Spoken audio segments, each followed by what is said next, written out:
qué cortés. Y ahora compartiremos la pantalla.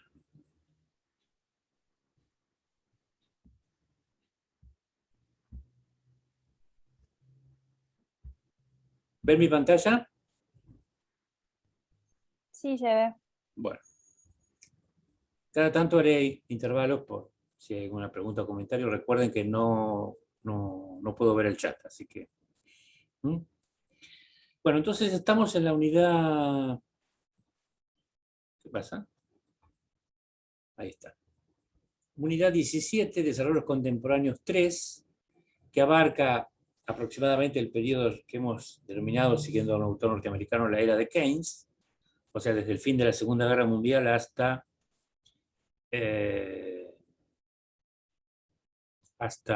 la crisis del petróleo, por decir, aunque nos extenderemos hacia el pasado y al futuro, digamos.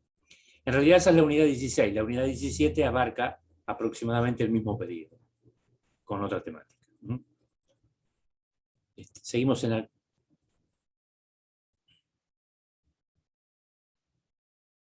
la quinta parte, claro, está bien, del programa, y estamos en la unidad 17, Desarrollos Contemporáneos 3.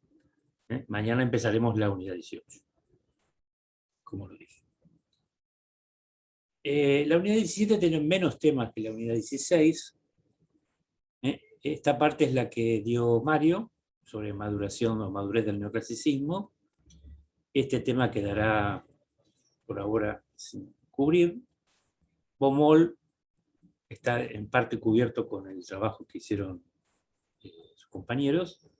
Y este es el tema que tengo que dar yo. Los continuadores de la escuela austríaca, Friedrich von Hayek y Ludwig von Mises, en realidad están mal porque von Mises fue maestro de von Hayek. Principales ideas, los neoaustríacos y su crítica del estado de bienestar. Veremos a lo largo de la presentación por qué los llaman neoaustríacos y cuál es la crítica feroz que hacen al estado de bienestar. Y cómo von Hayek tuvo la dicha, como dice Passet, de ver verificadas varias de sus, no sé si llamarlas predicciones, pero bueno, pongámosle, ¿no? Menos una, según la opinión del autor francés Passet. Muy bien. Suele considerarse a la tradición austríaca como una manera de concebir el problema económico. Recuerden que el año pasado en Economía Política, cuando hablamos de la escuela austríaca como una heterodoxia, se plantearon varias preguntas o debates. Bueno, vamos a ver si con esta presentación queda un poquito más claro por qué, o en qué sentido son heterodoxos. Suele considerarse entonces a esa tradición como un programa de investigación con una peculiar gestalt, una palabra alemana que, como todo sustantivo en esa lengua, siempre se escribe con mayúscula inicial. Se la ha traducido a gestalt como forma o configuración en español, pero como no tiene una equivalencia exacta como tantos vocablos o del alemán o del inglés, suele mantenerse en su idioma original, que es lo que hacemos habitualmente. Los conceptos claves de esta escuela se refieren al papel e influencia de la subjetividad, el tiempo, la incertidumbre, el desequilibrio, el proceso, el conocimiento y la coordinación. Este resumen está fantástico porque va desde Menger hasta Hayek, digamos, en ese orden. Digamos. La Escuela de Viena, cuya significación comenzó con Karl Menger, nutrió una segunda generación de austríacos, entre ellos Joseph Schumpeter y Ludwig von Mises, emigrados a Estados Unidos. Schumpeter, que ya lo vimos, digamos, es un austríaco peculiar. En cierto sentido se apartó de la escuela austríaca, aunque en cierto sentido la siguió por esta idea del empresario como héroe del capitalismo. Von Mises, en particular, enseñó a una tercera generación de austríacos que cuenta con exponentes como Friedrich von Hayek, el autor que veremos hoy, Oskar Morgenstern, del cual va a hablar Mario, o ya habló cuando vio Economía Matemática, Fritz Machlup, Paul Rosenstein-Rodan, que ustedes deben conocer por el desarrollo económico, y Gottfried Haberler, cuya una de sus contribuciones es la frontera de posibilidad de producción. Los modernos expositores de esta escuela destacan 5 puntos que la distingue de la corriente principal, del mainstream. Ahí tenemos razones para considerar una heterodoxia. Vamos a ver esos 5 puntos. En primer lugar, un subjetivismo radical.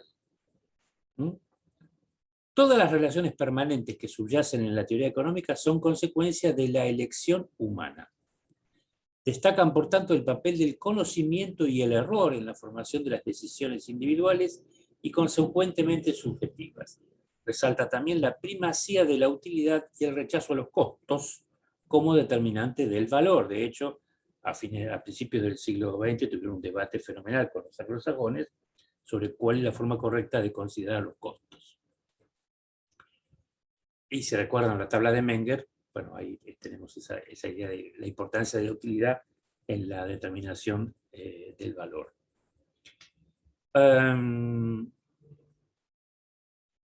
Los austríacos no van a hablar de gustos o preferencias como los neoclásicos.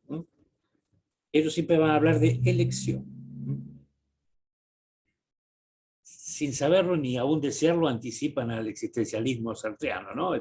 Estamos condenados a ser libres y por lo tanto a formular elecciones. Individualismo metodológico, que era uno de los ejes de la Methodenstreit.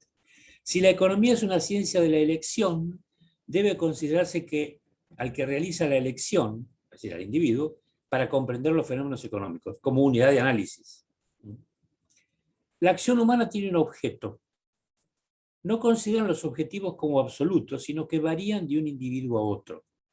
Por lo tanto, son anti-utilitaristas, en el sentido de Stuart Mill, Bentham, o los británicos, o Gibbons, ya que la elección individual no es una consecuencia de un impulso gravitatorio a la utilidad.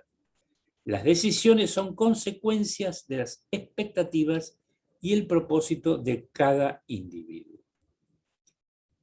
Y aquí tenemos una cosa interesante como fundamento de la crítica que va a hacer después von Mises y von Hayek a la cuestión de la planificación económica.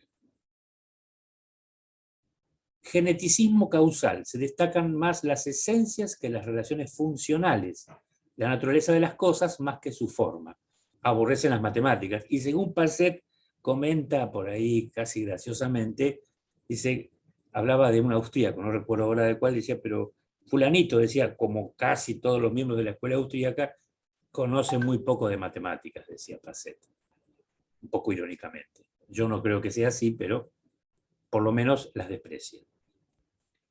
Esencialismo metodológico. Se proclama como no científica, en el sentido en que von Hayek le otorgó al vocablo ciencia la aplicación de los principios de la ciencia natural al estudio de los humanos. ¿Sí? No son empiristas de ningún tipo, para nada. Son a priorísticos. Así, la escuela austríaca proclama que intenta comprender la sociedad humana y hacerla más inteligible, sin interesarse por la realización de predicciones, cosa que aborrece. Este es un collage tomado de esa fuente, donde, bueno, están los exponentes más representativos de la escuela austríaca. Podemos ampliar un minuto la imagen y ver, bueno, acá está von Mises, acá está Menger, el fundador, von Babeck, Schumpeter, en chiquito, este es Haberler, von Hayek, bueno, y otros exponentes.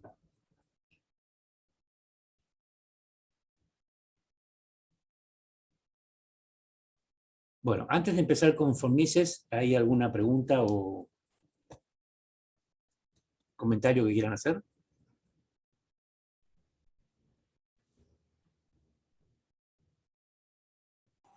Yo por mi parte no. Alguien está hablando, pero no la escucho. Que yo por mi parte no sé si... Bueno. Seguimos entonces. Bueno, von Mises. Ahí tenemos una imagen de von Mises más o menos entre sus 40 y 50, ¿no? Aproximadamente. Ludwig Edler, nombre que prácticamente no usa, von Mises. Vivió entre 1881 y 1973. Fue longevo. Nació en Lemberg, capital de Galicia, en el antiguo imperio austrohúngaro. Actualmente pertenece a Ucrania. Hijo de Arthur von Mises, ingeniero de ferrocarriles y funcionario público, y Adele Landau, su hermano menor, Richard von Mises, fue un célebre físico.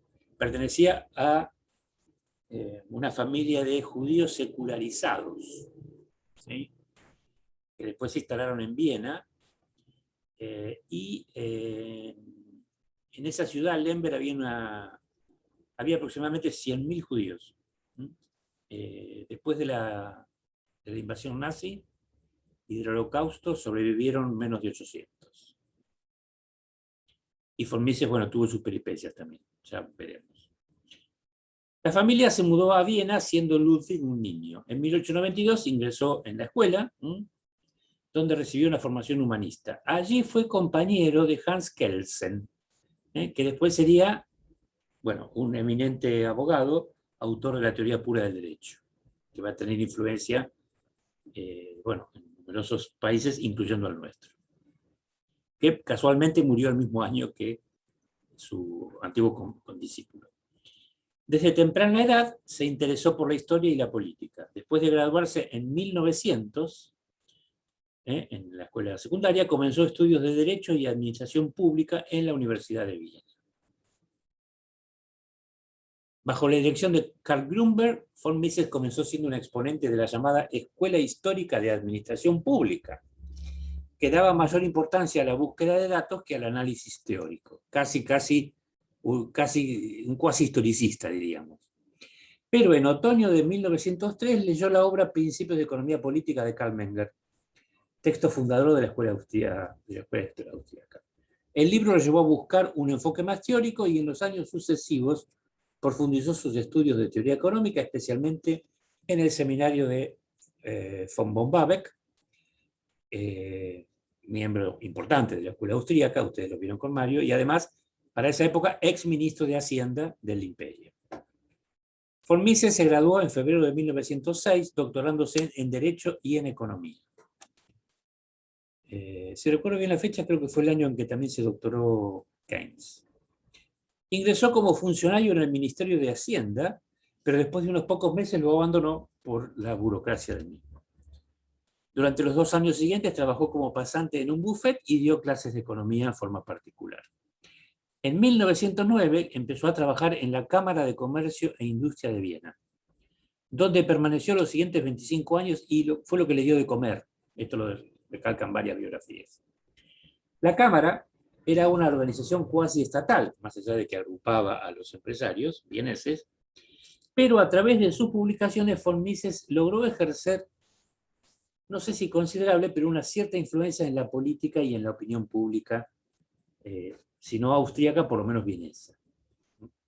Recuerden que Viena era una de las ciudades fundamentales de Europa en ese momento. En 1912 publica su primera obra importante, que es La teoría del dinero y el crédito, obra en la que aplicaba la teoría del valor de Karl Menger al dinero y presentaba una nueva teoría de la coyuntura económica en la que las crisis eran provocadas por la distribución inadecuada de los recursos debido a la inflación. Después veremos un poquito más esto. Allí demostró que la cantidad de dinero en la economía no era neutral y que su aumento tenía efectos redistributivos. Estalló la guerra, la Gran Guerra, la guerra para terminar con todas las guerras, y allí sirvió como oficial de la artillería y fue asesor económico en el Ministerio de Guerra. Sus experiencias bélicas le sirvieron para desarrollar sus teorías sobre el intervencionismo estatal. Los imperios centrales, sobre todo el Imperio Alemán y el Imperio Austrohúngaro, intervinieron, digamos, centralizaron la producción en una escala impresionante. Tan impresionante que Lenin después, o Bukharin, quisieron tomarlo como modelo de planificación para la Rusia bolchevique, digamos, ¿no? En un primer intento al menos. El último año de la guerra recibió el prestigioso nombramiento de profesor extraordinario de la Universidad de Viena. Muy prestigioso, es cierto, pero no le pagaban sueldo. De Pablo conjetura que tal vez por ser judío, pero no lo sé. Después de la guerra participó como adjunto en el gobierno austríaco, ocupándose de asuntos financieros con el extranjero. Su principal logro, dicen por ahí, durante esta época fue disuadir a su antiguo amigo Otto Bauer, que también debe haber sido condiscípulo porque nació el mismo año que él, líder del Partido Socialista, el fundador del austromarxismo, ¿no?, de intentar un golpe de Estado estilo bolchevique. También escribió un libro explicando el colapso del Imperio Austrohúngaro. En Nación, Estado y Economía de 1919, el mismo año en que Keynes publica Las consecuencias económicas de la paz, afirmaba que el imperialismo germano era consecuencia de la aplicación del poder del Estado para resolver los problemas de las comunidades multiculturales de Alemania y Austria. Aquí está haciendo una generalización abusiva, me parece a mí, porque Alemania tenía una unidad étnica más importante que Austria. Austria sí era un imperio plurinacional. Era un gigante, era el imperio austrohúngaro, perdón, un gigante con pies de barro. Posteriormente publica en 1922 El socialismo, un análisis económico y sociológico donde afirmó que el sistema comunista no podía ser eficiente, ya que le faltaba el mecanismo de precios que hacía que la distribución de los recursos fuera la adecuada, como sucedía en el sistema capitalista. Esto lo vamos a tratar muy tangencialmente porque hay un texto de la cátedra sobre la controversia socialista donde está desarrollado los argumentos de von Mises y von Hayek de manera más importante. Este libro tuvo gran influencia muchos años después debido a las dificultades que tuvo su difusión y su tardía traducción al inglés en 1935 y mucho más tardía al español en 1973, al advertir y predecir con mucha antelación el fracaso del socialismo, evitando valoraciones éticas y morales. Durante los años 20, desde su puesto, von Mises luchó con éxito, dice acá, contra la inflación. Recuerden que Austria tuvo un episodio hiperinflacionario, y utilizó su influencia para imponer reformas monetarias y financieras que experimentó Austria en 1922. No pudo impedir, no obstante, el constante aumento de la reglamentación estatal, que en su opinión dilapidaba la hacienda pública. Esto lo llevó a postular la teoría de que el intervencionismo estatal era totalmente contraproducente. Excluyó como soluciones las posibles terceras vías y defendió el laissez-faire como único remedio. Y en 1927, para hombre consecuente, digamos, publicó una concisa presentación de su filosofía en un libro, El liberalismo, que es justamente una exposición detallada de lo que von Mises entendía por liberalismo. A fines de los años 20 publicó una serie de artículos sobre el carácter epistemológico de la ciencia económica, que también están tratados en la unidad 14, cuando hablamos de, bueno, hay un texto de la cátedra sobre la sistematización epistemológica de Robbins, y ahí se toca tangencialmente la contribución de von Mises. En sus artículos afirmó que la ciencia económica no podía ser refutada ni comprobada a través de los datos observables, como decíamos al comienzo. La economía era una ciencia en la que predominaban los juicios a priori, al igual que las matemáticas, la lógica o la geometría. No obstante, opinaba que la economía era parte de una ciencia social más amplia, la praxeología. Después hablaremos de lo que es la praxeología. En 1934 deja Austria, según dicen por el creciente antisemitismo, es un gobierno, el del canciller Dollfuss, ¿no? Gobierno prefascista, digamos. Y se traslada a Ginebra para empezar un nuevo periodo docente. Desde entonces y hasta 1940, acá sí es profesor en serio, en la Cátedra de Relaciones Económicas Internacionales en la Universidad de Ginebra, con un sueldo. En 1940 tuvo que huir de Europa, dice acá, por temor a ser apresado por los nazis. Se instaló en Nueva York, después de una odisea, digamos, y se naturalizó estadounidense en 1946. A partir de 1945 fue profesor visitante en la Universidad de Nueva York hasta 1969, sin llegar nunca a adquirir una plaza interina dentro de esta institución. Fue en esta época cuando retoma la investigación económica y publica La acción humana, que es uno de sus textos más importantes. Un texto más filosófico que económico. Von Mises fue, con su renovación del liberalismo clásico a través de la Escuela Austríaca de Economía, uno de los principales mentores espirituales del libertarismo, aquí aparece, los libertarios, y su obra La acción humana ejerció gran influencia en intelectuales de raigambre austríaca, como Friedrich von Hayek, Murray Rothbard, Hans Helmholtz, George Reisman, Ralph Lycor, Leonard Liggio, Tibor Marchand, Peter Bethke, Roger Garrison, Manuel Ayau y Joseph Kekexer. Pero también fue vital para economistas no pertenecientes a su escuela y pensadores de muy diferentes áreas. Max Weber, que obviamente solo pudo conocer sus textos más tempranos, Joseph Schumpeter, Oscar Lange, el debate sobre la controversia socialista, Henry Simmons, Lionel Robbins, Maurice Allais, Milton Friedman, John Hicks, y la lista sigue hasta el economista experimental Bernard Smith, entre tantos otros, que fue uno de los ganadores del llamado Premio Nobel. Murió von Mises en 1973 en el Hospital Saint Vincent de Nueva York, ya octogenario. Ahí tenemos una foto donde el tipo posa en su biblioteca, que según dicen era muy nutrida. Uno de sus textos se llama Sobre liberalismo y capitalismo.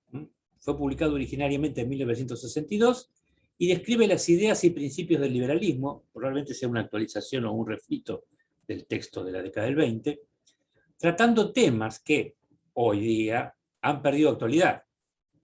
Ubíquense en ese momento, ¿no? 1962, pleno auge del intervencionismo estatal keynesiano, y de modo que solo resultan comprensibles y justificables teniendo presente la situación política y económica de aquel momento.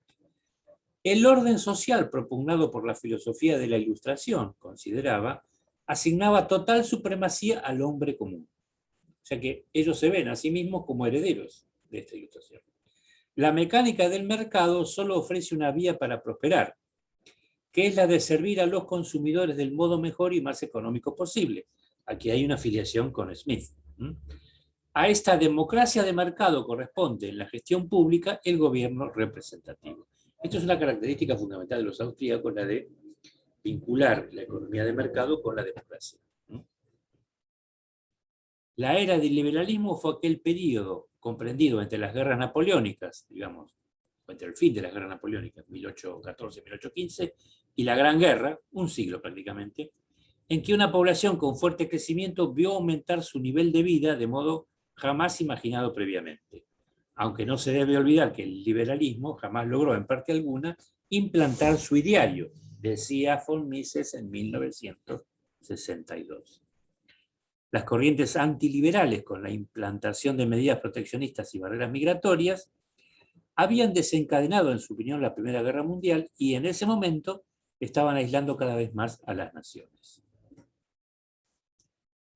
En realidad, si uno ve desde el punto de vista de la historia económica, es una pena que no esté Mario, la era liberal dura, digamos, desde que Inglaterra abole las leyes de cereales en 1846 hasta la crisis de 1873.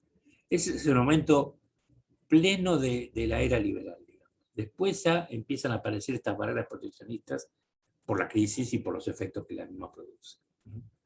Y además, sobre el fin de la guerra civil norteamericana, Estados Unidos comienza a levantar barreras proteccionistas, que va a mantener prácticamente hasta la Gran Guerra. Y a medida que la economía norteamericana va tomando primacía. Lo mismo hará Alemania, que será el gran rival del Imperio Británico. La teoría del dinero y del crédito. Este es un aspecto interesante de von Mises. La teoría monetaria austríaca rechaza las proposiciones clásicas de dinero neutral, otro aspecto heterodoxo, y neoclásicas del dinero como un numeral, en el sentido barrasiano, considerando que el dinero tiene un carácter singular gracias a su intercambiabilidad intertemporal y se concentra en los efectos de las variaciones de la oferta monetaria sobre los precios relativos.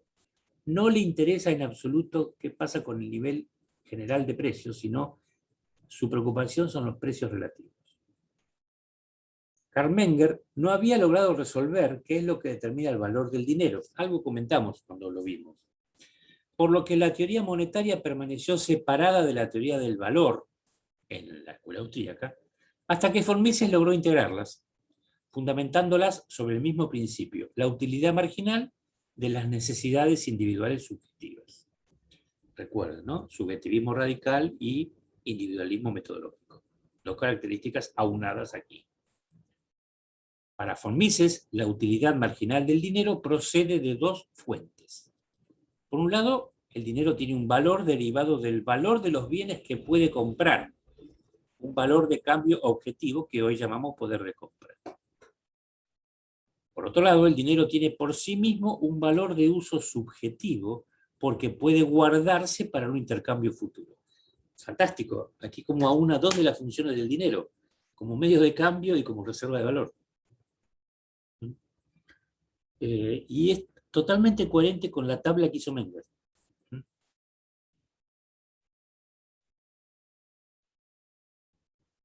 Para medir el poder adquisitivo del dinero, la teoría convencional ofrecía un nivel de precios agregado unitario, la teoría cuantitativa, según el cual el poder adquisitivo del dinero, acá está más, es igual, no está además, tendría que estar separado, es igual a la recíproca del nivel de precios, según esta fórmula, que se sale de la teoría cuantitativa. 1 sobre P es igual a T sobre M por D. Von Mises admitía la idea de que existe una conexión entre las variaciones del valor del dinero y las relaciones de oferta y demanda de dinero, pero la teoría cuantitativa no conseguía explicar, en su opinión, el mecanismo de las variaciones del valor del dinero. El autor austríaco rechaza la aproximación macro a la teoría monetaria a favor de un tratamiento individualista, obviamente, porque toda valoración es llevada a cabo por individuos. Por lo tanto, la clave para entender el valor del dinero debe estar en la mente del individuo. El poder adquisitivo de una unidad monetaria es la extensa colección de bienes heterogénea y específica que puede adquirirse con ella. De lo anterior se desprende que el poder adquisitivo del dinero no puede resumirse en una cifra correspondiente a un nivel de precios unitario, como esta fórmula intentaba expresar. El precio debe relacionarse con la utilidad específica de un bien y no con sus propiedades tecnológicas. Por ejemplo, dos departamentos con iguales propiedades tecnológicas, por ejemplo, que tengan la misma superficie, o la misma, dos ambientes, por ejemplo, pero diferente ubicación, no se cotizarán igual. Von Mises destaca, ahí destruyen la teoría del costo, digamos, como determinante del valor, ¿no?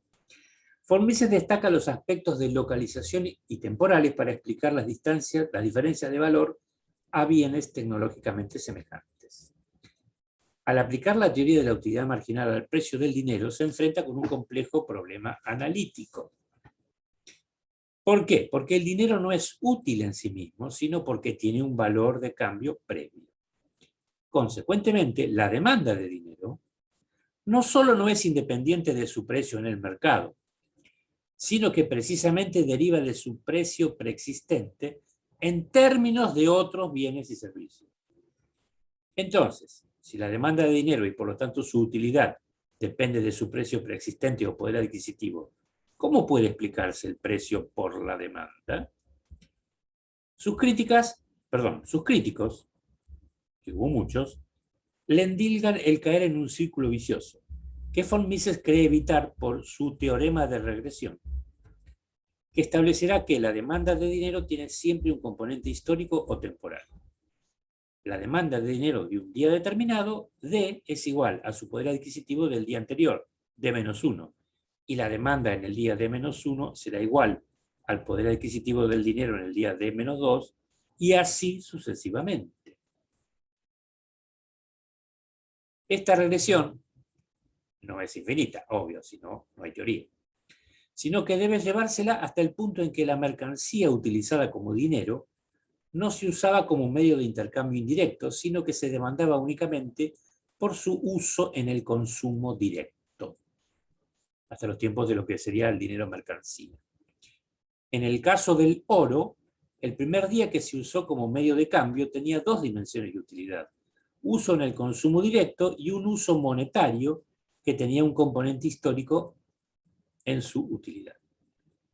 Murray Rothbard, discípulo de von Mises y teórico del anarcocapitalismo, sostiene que el teorema de regresión demuestra también que el dinero tiene que haberse originado de esta forma en el mercado, con individuos que en el mercado comenzaron gradualmente a utilizar alguna mercancía que ya tenía un valor previo como medio de cambio. Así, von Mises creyó demostrar que la intuición histórica de Menger sobre el modo de aparición del dinero en el mercado no era solo un resumen histórico, sino una necesidad teórica. Y ahí está don Murray Rothbard, que ya falleció. Esta idea de Menger de que el dinero había aparecido espontáneamente. La idea de la espontaneidad va a ser clave en von Hayek. Y que ignora las características históricas de cómo los gobiernos absolutos o como fuera eran los que no solo imprimían el dinero, sino los que garantizaban su valor. Y que con la invención de la pieza de moneda, bueno, ahí va a quedar muy patentizado. Aplicando una intuición de Richard Cantillon, von Mises concentró su análisis monetario en los efectos de las variaciones del stock monetario, o sea, de la cantidad de dinero, en la actividad económica, y combinó el llamado efecto Cantillon con la teoría de la utilidad marginal del dinero. Cabe aclarar que el mencionado efecto se refiere a que el resultado de un aumento del stock monetario no sería uniforme a través de la economía, sino que produciría un aumento de los precios a tasas desiguales en los diferentes sectores, alterando de este modo los precios relativos, que es una de las consecuencias de la inflación moderna, que aparece en cualquier texto básico de economía. En las sociedades modernas, afirma von Mises, cuando la autoridad monetaria aumenta la oferta de dinero, crea nuevo dinero para gastarlo en bienes y servicios específicos. La demanda de estos bienes se incrementa, por lo cual aumentan sus precios. Al aumentar las tenencias de dinero, su utilidad marginal disminuye y determinados bienes se reevalúan respecto al dinero en las escalas de preferencias subjetivas, incrementando sus precios, en la versión austríaca. El nuevo dinero se introduce gradualmente, elevando la demanda y los precios a medida que va penetrando en los diversos sectores de la sociedad analizada. La renta y la riqueza se redistribuyen de esa manera entre quienes reciben el nuevo dinero en primer lugar, a costa de los que lo reciben más tarde, o los que viven de rentas fijas y no reciben nada.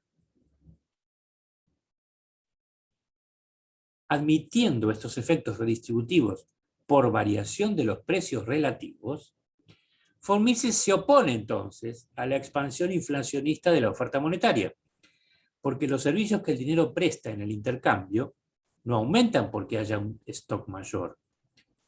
La inflación termina siendo un juego de suma cero que beneficiará a unos a costa de otros. Suma cero a nivel agregado, pero obviamente con ganadores y perdedores. El análisis económico de von Mises, en este texto de 1912, y bueno, obviamente a lo largo de su carrera, le hizo desconfiar ante el abuso potencial presente en toda concentración de poder económico.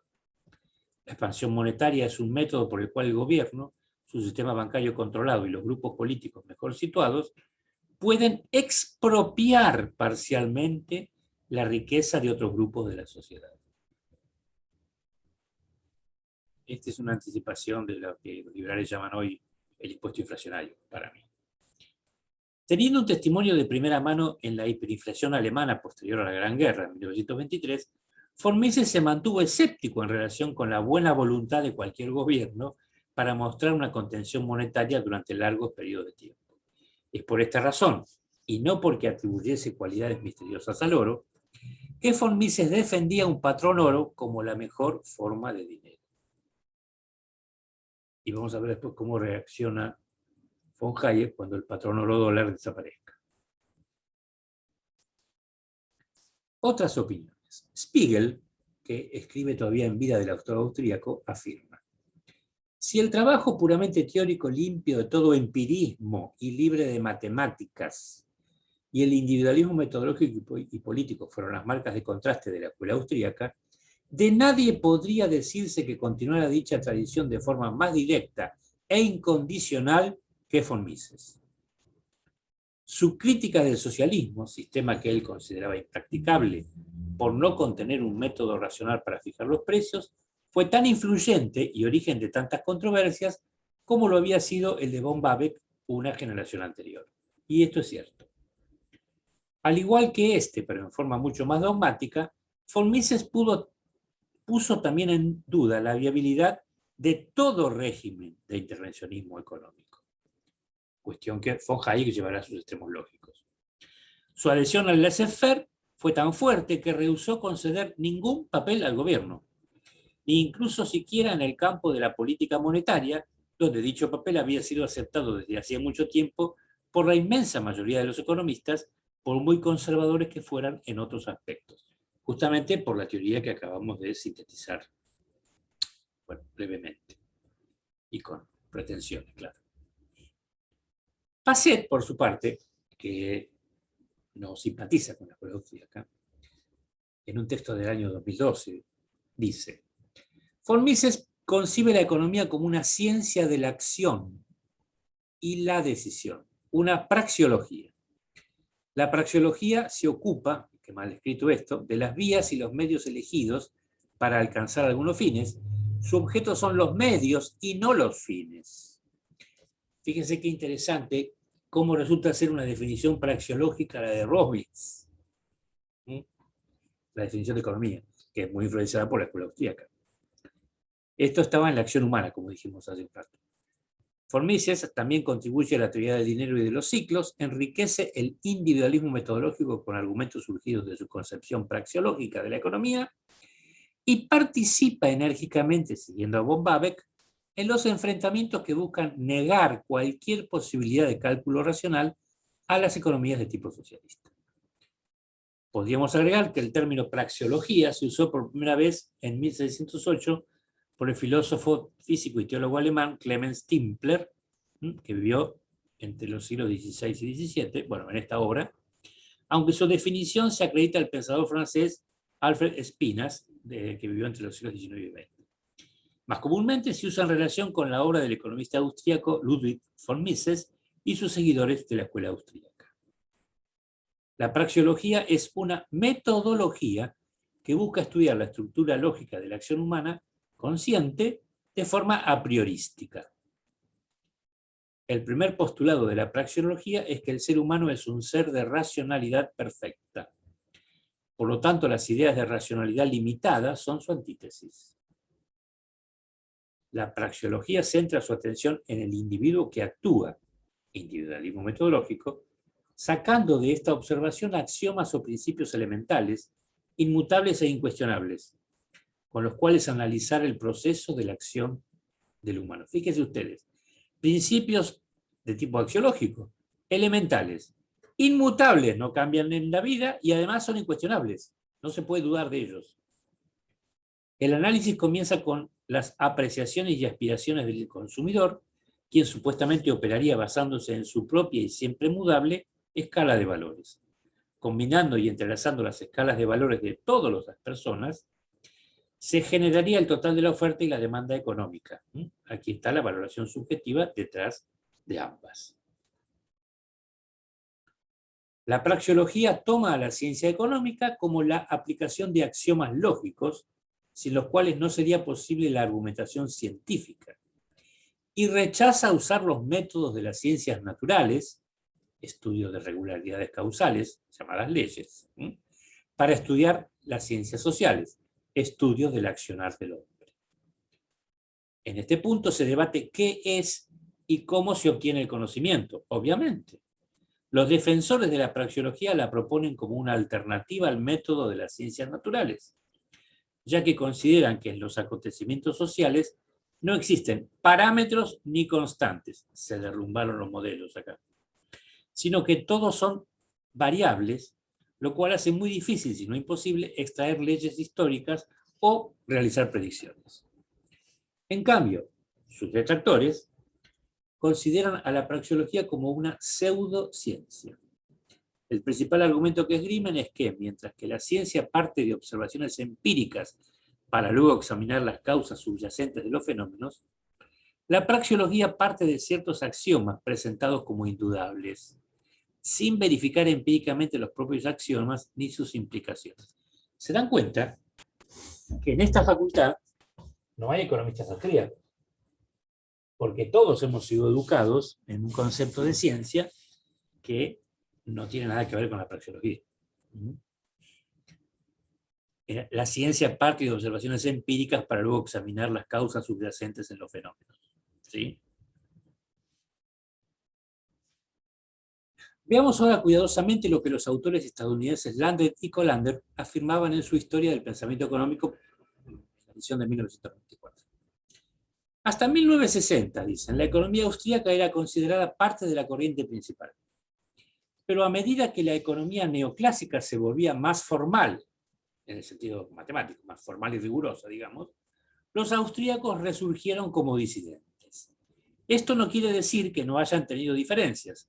Tenían diferencias sustanciales con la corriente principal antes de ese momento. Por ejemplo, el análisis austríaco de la producción considera el capital como un bien intermedio que puede ser entendido solo en el análisis de las etapas de producción, como nos explicó el señor Forestani en su presentación.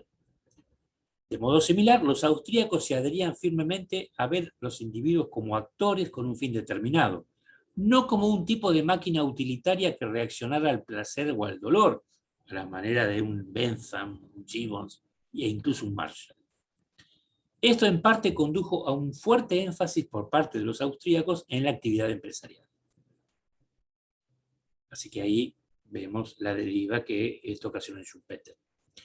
También sostenían un enfoque diferente en cuanto a los costos, que veían como individualmente subjetivos más que determinados objetivamente, como los consideraba la escuela clásica y en algunas interpretaciones del análisis neoclásico de costos. De hecho, la noción de costo de oportunidad es la noción que surge de este debate sobre los costos con los anglosajones. Esta es la portada de la edición en español del libro al que estoy haciendo referencia. Estas diferencias, si bien sustanciales, no colocaron a los austríacos fuera de la corriente principal, sino hasta la década de 1960. Pero en ese momento, debido a la creciente formalización de la economía, el casi total dominio de la teoría del equilibrio general de la corriente principal y la tendencia creciente de la economía de la corriente principal para verse a sí misma como ciencia en la cual la verdad es determinada únicamente por la prueba econométrica, que ellos detestaban, los economistas austríacos se separaron de la corriente principal. Las generaciones recientes, que en la actualidad reciben el nombre de economistas neo-austríacos, argumentan que muchos de los hallazgos principales de Menger, sin embargo, se han perdido. Un tema central, siguen diciendo estos autores en la economía austríaca, es que el análisis económico es un proceso, no una interacción estática de individuos, y que el tiempo es una consideración esencial. En la economía austríaca se ve la competencia como un proceso dinámico a través del cual las ganancias altas son eliminadas con el tiempo. Pero estas ganancias altas desempeñan un papel muy importante en guiar al sistema. Otra vez Schumpeter, las rentas o las rentas schumpeterianas derivadas de la innovación. En la economía austríaca se supone que los individuos operan en un ambiente cambiante en el cual la información es limitada y el futuro desconocido. El análisis más interesante desde el punto de vista de los austríacos se deriva de estudiar no el equilibrio mismo, sino el proceso mediante el cual los individuos se dirigen a tientas hacia el equilibrio. Un proceso en que se enfatiza el rol del empresario y a lo que la economía neoclásica llama desequilibrio. O sea, les interesa más el desequilibrio que el equilibrio.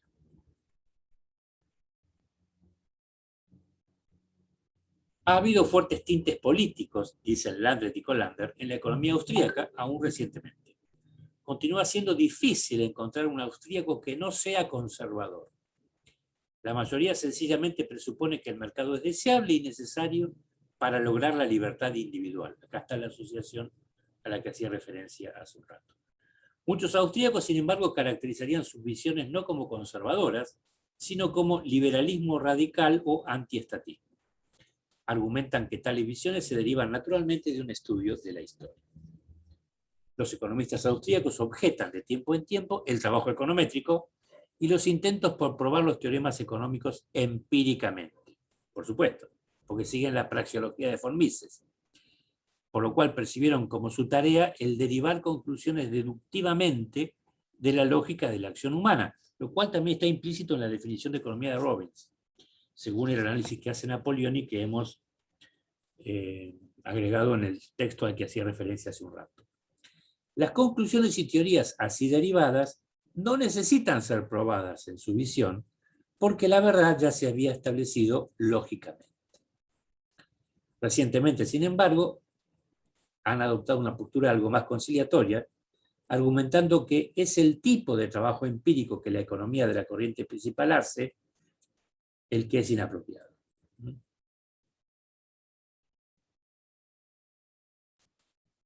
Para terminar con este autor, veamos cómo lo presentaba nuestro compatriota Juan Carlos de Pablo en el tercer volumen de su incompletísimo diccionario de economía. Un texto muy interesante. He tratado de sacar las partes divertidas, digamos, de Pablo. Cuando era joven, von Mises defendía sus posiciones con firmeza e intransigencia, por lo que cosechó muchos enemigos. Por esta razón, además del antisemitismo de la época, nunca consiguió un puesto permanente en la universidad. Fue siempre un extraño en el mundo académico, lo cual nos sorprende, ya que, como apuntó von Hayek, un intelectual judío que justifica el capitalismo aparecía como una suerte de monstruo, algo contra natura que no puede categorizarse y con quien no se sabe cómo convivir. Digamos que en el primer tercio del siglo XIX, en los países centrales de Europa Central, se asociaba al judío con el socialista o después con el comunista, digamos, ¿no? Y ni hablar de la asociación que intentó hacer después el nazismo. Mientras vivió en su Viena natal, acá hay un error, porque no era vienés, era de Lemberg, esto es, casi hasta los 60 años, la mayor parte de su tiempo fue dedicada a ser consultor financiero de la más importante institución semioficial del empresariado austríaco, la Cámara de Comercio. Y pudo enseñar algo en la Universidad de Viena, aunque esto fue interrumpido porque durante la Primera Guerra Mundial sirvió como oficial de artillería, eso ya lo sabíamos, en el frente ruso. En efecto, para ganarse la vida entre 1909 y 1934, von Mises trabajó como economista de dicha cámara y asesor económico principal del gobierno austríaco. Dentro de la cámara, en 1926, fundó el Instituto Austríaco de Investigaciones de la Coyuntura. En la cámara también desarrolló el Seminario de Mises, se lo llamó así, que se reunía 2 veces por semana a la noche, en una instalación ad hoc, y dice, después seguían en el café, hasta altas horas de la noche. Lo dice de Pablo, ¿no? Y al cual asistieron Masluk, von Hayek, Haberler, Morgenstern, Ropke, Rosenstein-Rodan y Robbins. También dictó clases en Ginebra entre 1936 y 1940. Precisamente estaba en Ginebra cuando Hitler invadió Austria. Eso fue en el 38. En 1940 emigró a los Estados Unidos, país al que llegó con su flamante esposa, fíjense ustedes, vía el sur de Francia, España y Portugal. Casi el itinerario que quería hacer Walter Benjamin, que no pudo hacer, no pudo salir de Francia. Enseñó en la New York University desde 1945 hasta que se retiró en el 69, y en ese mismo año la American Economic Association lo galardonó como miembro distinguido. Fue uno de los fundadores de la Sociedad Mont-Pelerin de 1947. En el video que hablé sobre el neoliberalismo, desarrollo un poco el tema de la Sociedad Mont-Pelerin. No tenemos tiempo nosotros de hacerlo ahora. Una nueva generación de modernos austríacos emergió en los Estados Unidos y tienen a von Mises como santo patrón, apunta Blau en la biografía que escribió para el diccionario Pelker de Economía, ¿no? La biografía de von Mises. Inspirados por él, los neoaustríacos rechazan la teoría del equilibrio general barrasiana, la economía matemática, la econometría y los pronósticos económicos con propósitos de manejo de la economía, preocupándose más por el proceso por el cual la economía llega al equilibrio que por las propiedades del mismo, como dijimos hace un rato. Agrega de Pablo que 3 características sobresalen en los trabajos de este autor: lucidez de su exposición, sorprendente erudición histórica y un profundo pesimismo sobre el futuro de nuestra civilización. Claro, no llegó a ver el derrumbe del socialismo real, ¿no? Desarrolló una interpretación global del desarrollo social. Su primera obra importante fue La teoría del dinero y el crédito, publicado en 1912. En ella mostró que la demanda de dinero se puede derivar como la demanda de cualquier bien, de manera que integró la teoría monetaria con la de la utilidad ordinal, en la cual también fue pionero. Ya existía la teoría ordinal, por ese momento las curvas de indiferencia ya se habían desarrollado. Y que el ciclo económico resulta de la expansión descontrolada del crédito bancario, como hemos visto. Von Mises estaba en favor de constituir reservas del 100% en los bancos comerciales. Cosa curiosa, ¿cómo harían los bancos comerciales para hacer negocios? No está aclarado acá. Desarrolló plenamente el análisis de los saldos en efectivo mucho antes de que lo hiciera la escuela de Cambridge, opinión que no comparto, porque una cosa era la tradición oral de Cambridge, que enseñaba lo que, bueno, conocemos la ecuación y todo lo demás, y otra cosa es la tardanza que tuvieron Marshall y Pigou en publicar esos resultados. Una década después, es decir, en 1922, vio la luz socialismo, escrito probablemente entre 1919 y 1921. La profesión, o sea, la profesión de economía, recibió el libro con indiferencia u hostilidad, dice. En ella, von Mises no probó que el socialismo es imposible, como algunos ya adjudican, sino que no puede alcanzar una asignación eficiente de los recursos porque no tiene cómo generar, pero en serio, un sistema de precios. Aquí a este cómo le falta el acento. Las críticas que le hicieron al socialismo fueron refutadas en Acción Humana, publicado en 1949, aunque la edición estuvo lista en alemán en 1940 y seguramente no la publicó por la emigración a Estados Unidos. Obra en la que se integran la macro y la microeconomía según la perspectiva austríaca. En esta obra, von Mises desarrolla la praxeología, es decir, deriva las implicaciones lógicas de la acción humana a partir de axiomas autoevidentes, como que los seres humanos existen y persiguen objetivos. Y ahí tenemos a Ludwig von Mises con su esposa, la flamante esposa, ¿no?, en 1940, con la cual emigra. Esta foto debe ser muy posterior. Evidentemente, von Mises le llevaba unos años a su señora. Y esta es la fuente. Aquí en este sitio hay un homenaje que le hacen a von Mises, no me acuerdo para qué, 100 y pico de 130, me parece, aniversario de su nacimiento. Y cuentan cosas, anécdotas de su vida, digamos, que no nos interesan. Pero si alguno quiere verlo, ahí hace clic y entra.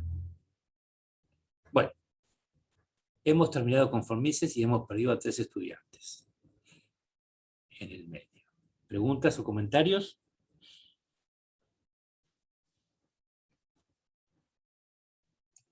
Yo por mi parte no.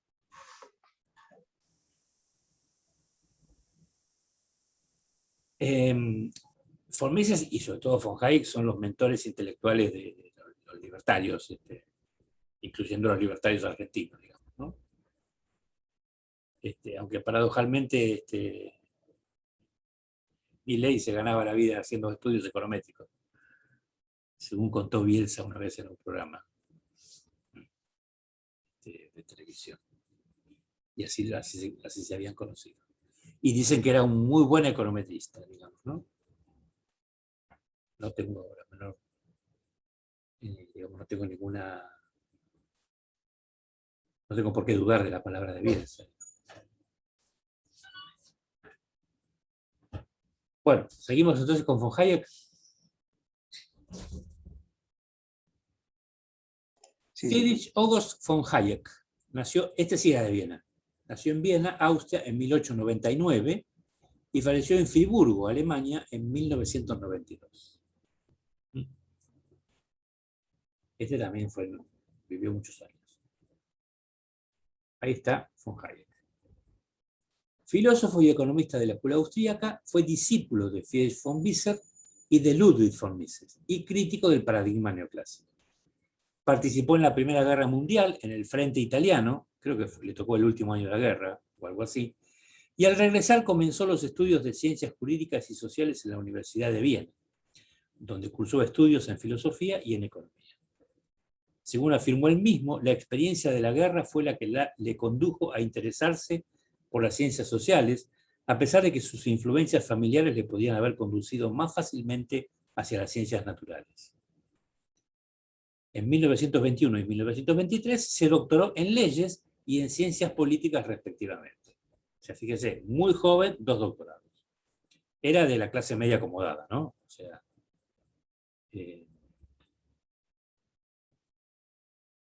bueno, este es von Hayek ya en sus años de ancianidad. Es una foto que se encuentra mucho en internet, digamos. Fue director del Instituto para el Análisis del Ciclo Económico que fundó en 1927 con von Mises. Y consideraba que el ciclo se origina en los tipos de interés artificialmente bajos debido a créditos de la banca central que incentiva inversiones arriesgadas. Es decir, sobre la base del texto de von Mises, él desarrolló o completó, si ustedes quieren, la teoría austríaca del ciclo económico. Por eso la veremos acá. Gracias a Lionel Robbins, también ex alumno de von Mises, como dijimos hace un ratito, fue en 1931 a la London School of Economics, fue invitado como profesor, fue, según dice después, alguien fue a dar unas conferencias por unos pocos meses y se quedó como 14 o 15 años.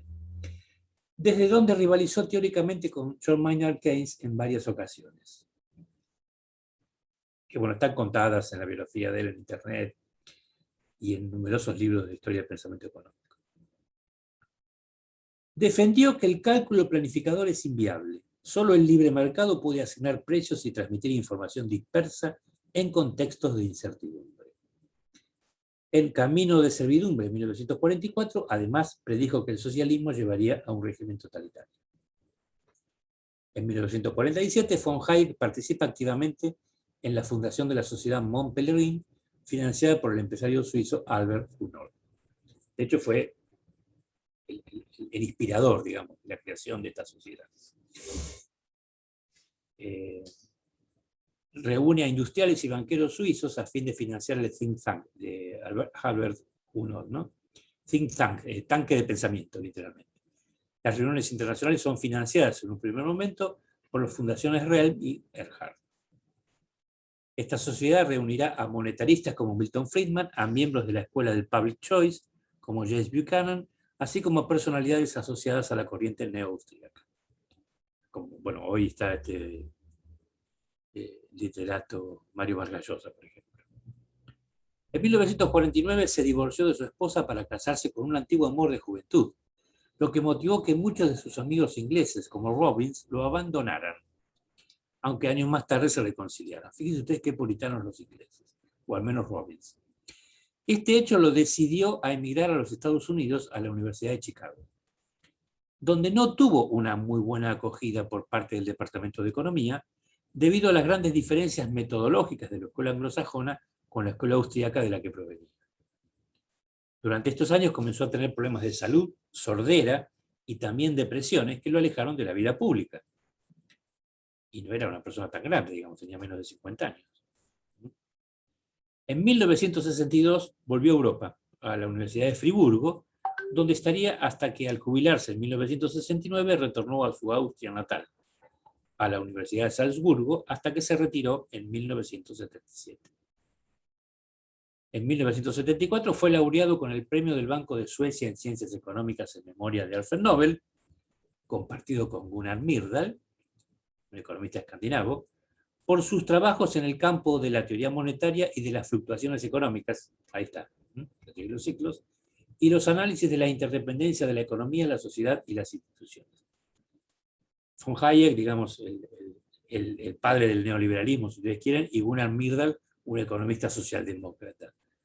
Nadie entendió bien por qué la academia los laureó a ambos simultáneamente. A partir de entonces, curiosamente, su salud mejoró y comenzó una gran actividad que lo llevaría a viajar por todo el mundo exponiendo sus ideas. En la década de los 80, sus ideas jugarían un papel importante durante el gobierno de Margaret Thatcher. Al respecto, von Hayek dijo que la libertad de elección debe ser más practicada en el mercado en vez de las urnas. La libre elección puede al menos existir bajo un régimen de dictadura, pero no bajo una democracia sin límites que no puede limitarse. Además, se opuso al paradigma neoclásico, que todavía defiende hoy al mainstream académico. Es contrario también a los economistas liberales partidarios de la teoría del equilibrio general, como de Proust. Defendió la tesis según la cual un cálculo planificador era imposible sin un mercado que asigne los precios, y que un sistema económico que no se fundamenta en el mercado libre y en la libre concurrencia nunca será óptimo desde el punto de vista de la distribución de recursos. Obviamente porque no hay mercados donde se determinen precios que sean los coeficientes relativos de escasez o abundancia, como está aclarado en el texto sobre la controversia socialista. Las contribuciones de von Hayek sobre los ciclos económicos se consideran su contribución más importante a la economía y las hizo durante su juventud. Tomó las bases de su teoría de la obra Teoría del Dinero y el Crédito de von Mises e hizo su propia interpretación del ciclo económico, que fue conocida como Teoría Austríaca del Ciclo Económico. Pueden considerarse como obras más importantes de esta etapa Precios y Producción, de 1931, que era un compendio de las conferencias que había dado en la London School, Beneficios e Interés e Inversión en 1939 y Teoría Pura del Capital en 1941. Jeffrey Sachs, nacido en 1954, ustedes lo deben conocer como autor del texto de Macroeconomía, concluye que la afirmación de von Hayek de que los altos impuestos y un gran estado de bienestar son contrarios a un desarrollo económico dinámico, tesis central de su libro Camino de Servidumbre, era empíricamente insostenible, cuestión que a von Hayek no le preocuparía porque, como hemos visto, para él lo empírico no forma parte de la economía. Dando como ejemplo cómo, a pesar de los altos impuestos y el gasto social, los países escandinavos obtuvieron mejores resultados en la mayoría de los indicadores, incluido el ingreso per cápita, que aquellos estados con impuestos y gastos sociales relativamente bajos, como Somalia o Haití. Bueno, aquí tanto von Hayek como Sachs tienen un déficit de historicidad horroroso, digamos, para hacer este tipo de comparación. El formulador de la idea de que el socialismo no es posible por la existencia de precios de mercado fue von Mises, en un artículo de 1920. No es lo que dice de Pablo, recuerdo, que después amplió en 1922 con el libro El socialismo, un análisis económico y sociológico, libro que causó una fuerte impresión en un Hayek todavía estudiante. Efectivamente, en ese momento Hayek tenía 23 años. Von Hayek desde el principio puso mucho interés en este tema y desarrolló los argumentos de von Mises en diversos artículos durante los años 30. Estos artículos se reunieron en un libro publicado en 1935 titulado Planificación Económica Colectivista, estudios críticos sobre las posibilidades del socialismo. También se puede destacar El uso del conocimiento en la sociedad, de 1945, e Individualismo y orden económico, que recoge ensayos publicados en 1948. Los argumentos de sus teorías son que los objetivos del socialismo son sustituir el libre mercado por una economía planificada, claro.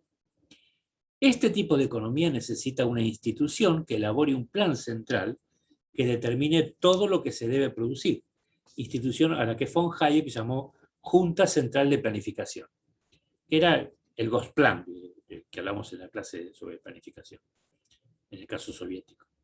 Esta junta debería tener amplios poderes para intervenir en asuntos económicos, pero el problema sería que cuando esta junta se pusiera a elaborar el plan de producción, se encontraría con que no tiene ninguna guía o referencia que le indicara qué posibilidades de producción son económicamente factibles, digamos, en términos de la frontera de posibilidad de producción, ya que no existirían precios de mercado, y sin estos precios no hay guía ni manera de saber lo que se debe producir.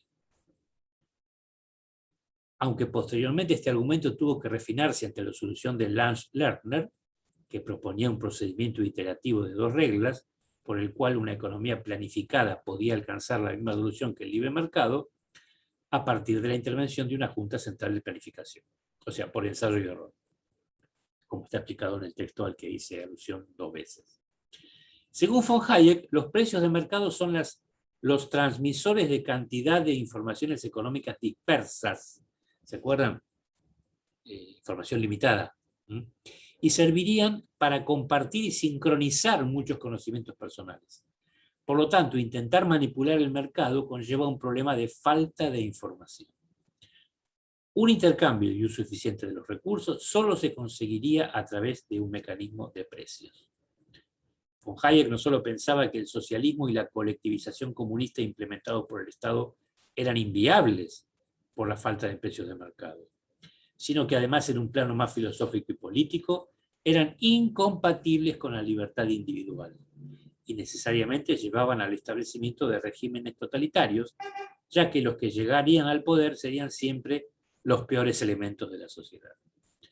Las críticas de von Hayek no iban dirigidas tan solo hacia los sistemas de economía planificada, sino en general hacia cualquier intervención del Estado en la economía, que para él significaba un socialismo progresivo. Von Hayek desarrolló esto en Camino de Servidumbre de 1944.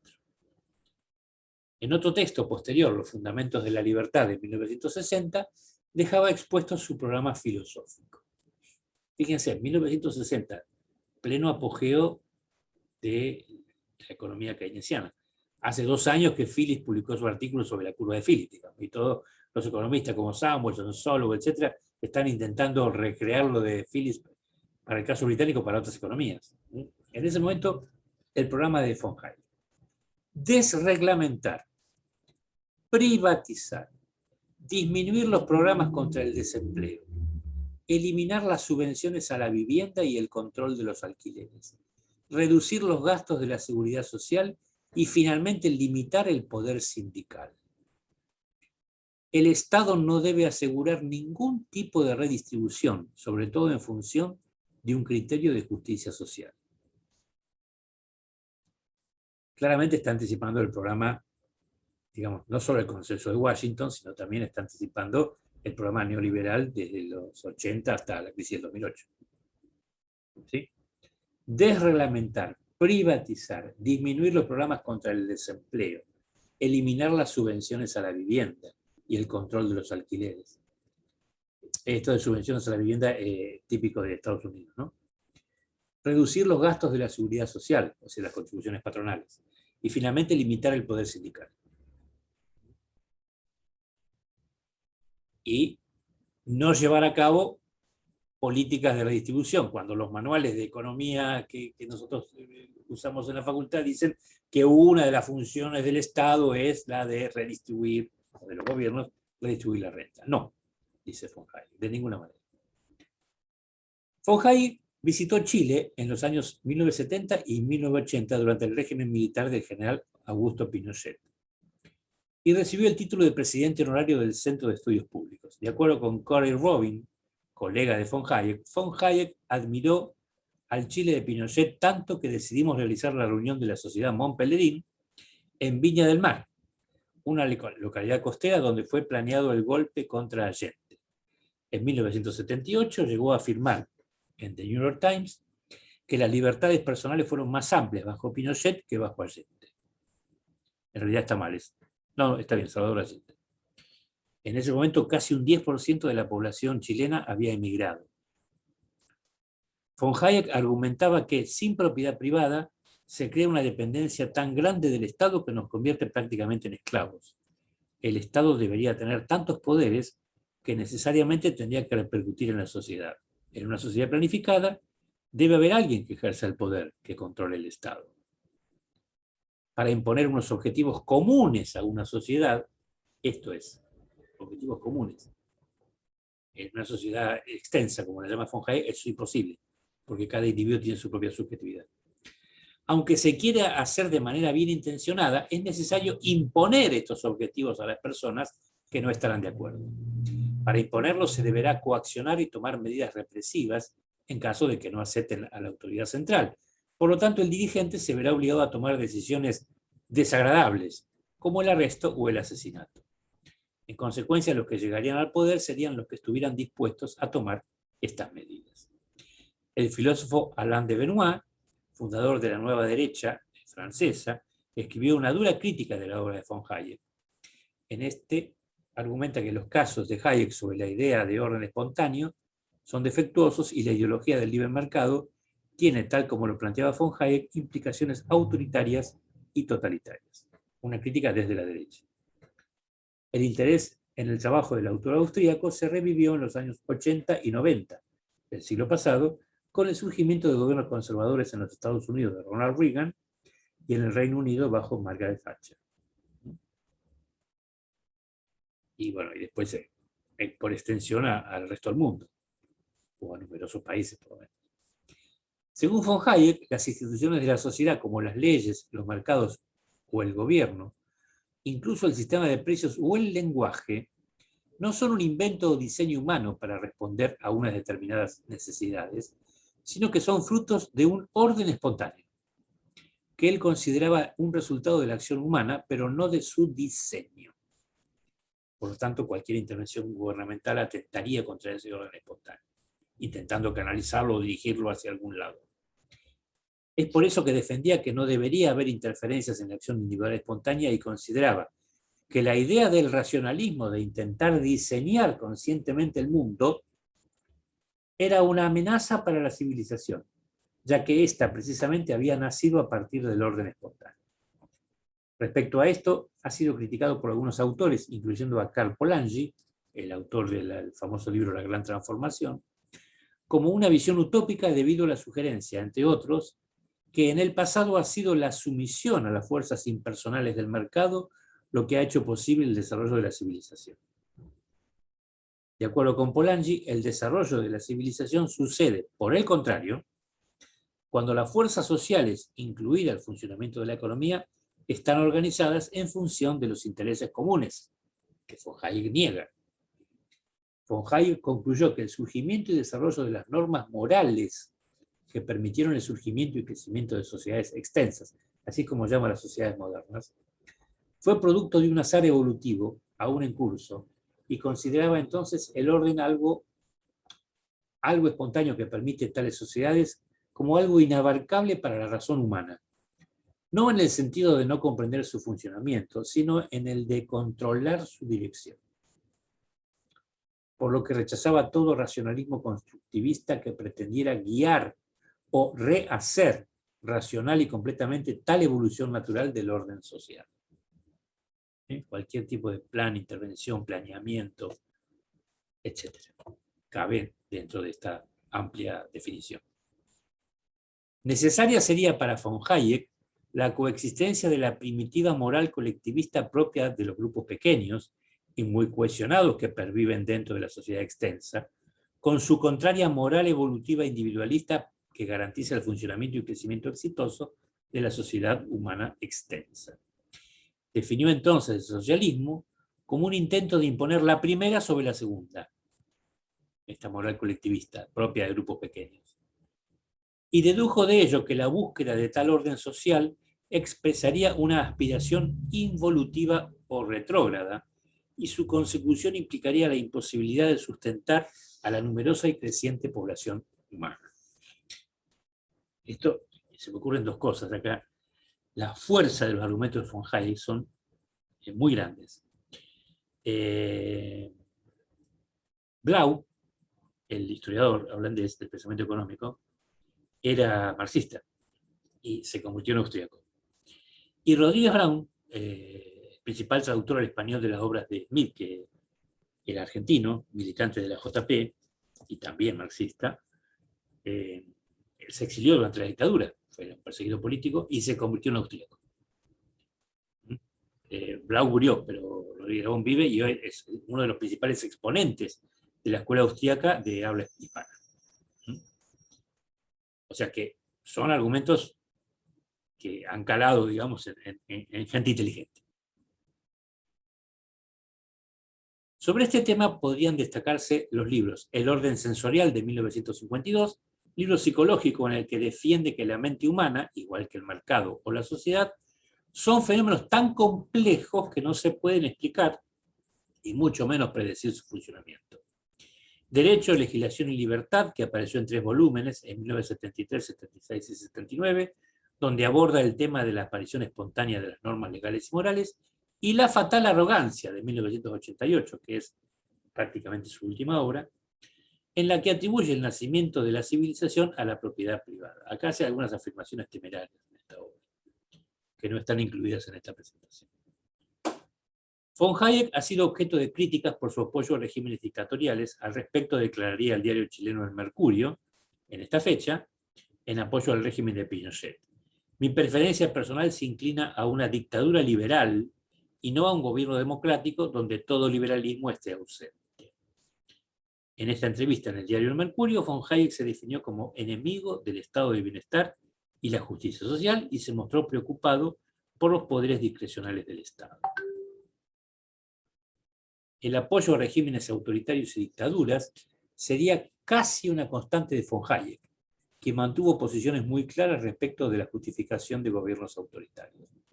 Por ejemplo, en 1962 le envió al dictador portugués António de Oliveira Salazar una carta en la que le expresaba su confianza en que su libro, The Constitution of Liberty, pudiera ser útil para la elaboración de una constitución que pudiera prevenir los abusos de la democracia.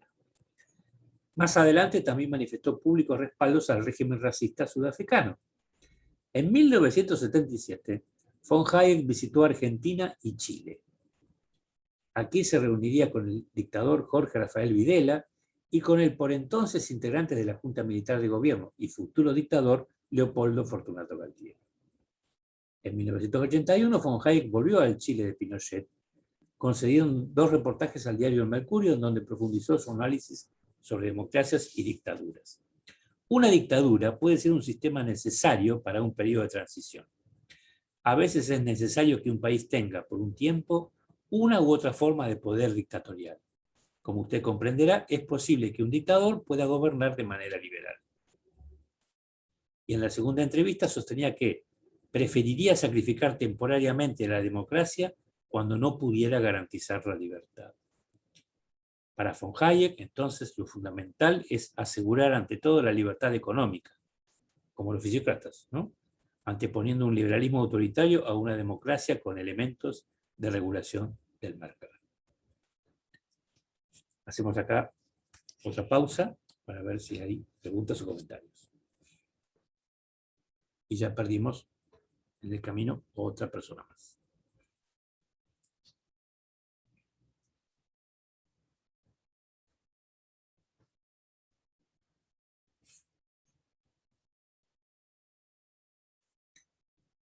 ¿Seguimos entonces? Seguimos. Vamos a ver la teoría austríaca de los ciclos económicos. La teoría de los ciclos económicos de von Hayek, basada en las variaciones de la oferta monetaria, es una especie de mezcla de las teorías austríacas del dinero, del capital y de los precios. Al igual que su maestro von Mises, rompió con la teoría cuantitativa, porque ésta ignoraba el efecto del dinero sobre los precios relativos, y continuó la integración iniciada por aquel de las teorías monetarias y del valor. Von Hayek explica el ciclo como consecuencia de una perturbación monetaria, la cual produce una reducción de los tipos de interés por debajo de un nivel de equilibrio, lo que equivale a un abaratamiento artificial del crédito, lo cual estimula la inversión en capital, si ustedes quieren, en forma artificial. Consecuentemente, se reasignan los recursos, desplazándolos de la producción de bienes de consumo a la de bienes de capital. Los precios de estos últimos van a subir y los de los bienes de consumo bajarán, lo que significa un cambio importante en los precios relativos que modifica la estructura de producción. Von Hayek, como buen austríaco, considera el proceso de producción como una actividad con muchas etapas, por lo cual una variación en el número de las mismas o una reasignación de recursos entre ellas constituyen una modificación de la estructura de producción. Este cambio, entonces, la consecuencia lógica es una sobreinversión en métodos de producción más largos e indirectos, ya que las inversiones de largo plazo, más capital intensivas, son más sensibles a las variaciones del tipo de interés que las de corto plazo, y trastornan la coordinación de planes entre consumidores y productores, por un lado, pero también entre ahorradores e inversionistas. Esta concepción del equilibrio como coordinación de las actividades económicas se convirtió más tarde en el tema unificador de sus escritos. La coordinación se logra cuando los planes de todos los que toman decisiones económicas se engranan entre sí. Para esto, quienes toman las decisiones esperan señales, siendo las señales apropiadas los precios relativos, formados en mercados de libre competencia.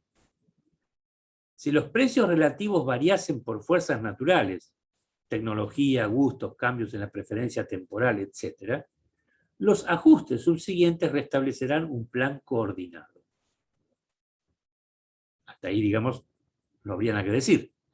Pero las perturbaciones monetarias evocan señales perversas, no por lo malas, sino por lo incorrectas, ¿no? Al generar tasas de rendimiento artificialmente crecientes en determinados sectores de la actividad económica. Estas tasas solo podrán mantenerse si continúan los estímulos monetarios adicionales, con lo cual todo auge será seguido por su interrupción. Y ahí tenemos el ciclo. Von Hayek centraba su teoría en las señales del mercado utilizadas por inversionistas y ahorradores para tomar sus decisiones.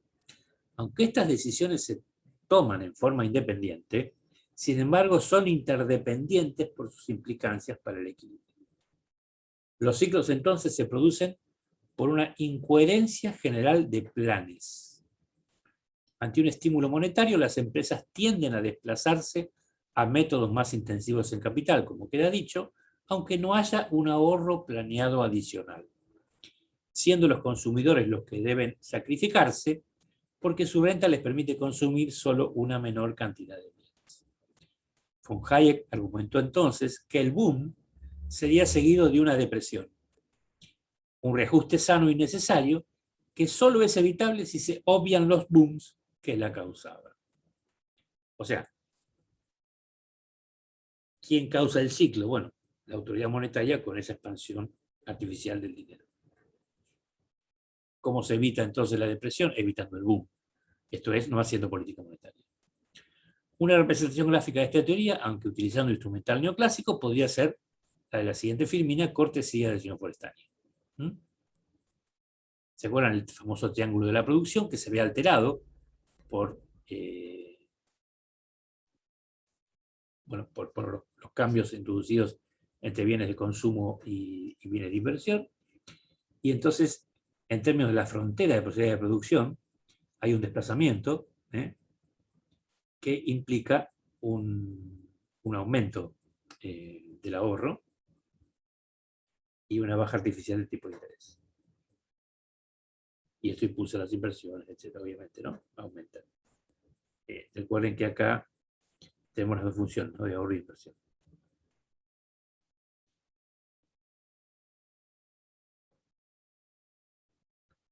La crítica al estado de bienestar. La finalización de la Segunda Guerra Mundial y la reconstrucción de Europa Occidental dieron la oportunidad de extender el modelo keynesiano y el welfare state, o estado de bienestar, siendo buenos ejemplos del mismo los países escandinavos o el Reino Unido, donde el Partido Laborista, Labour Party, triunfante de las elecciones de 1945, proponía un famoso eslogan: garantizar el bienestar de la gente de la cuna a la tumba. Así, el grado de complementación de políticas anticíclicas continuó ascendiendo hasta alcanzar su punto cúlmine en la década de 1960.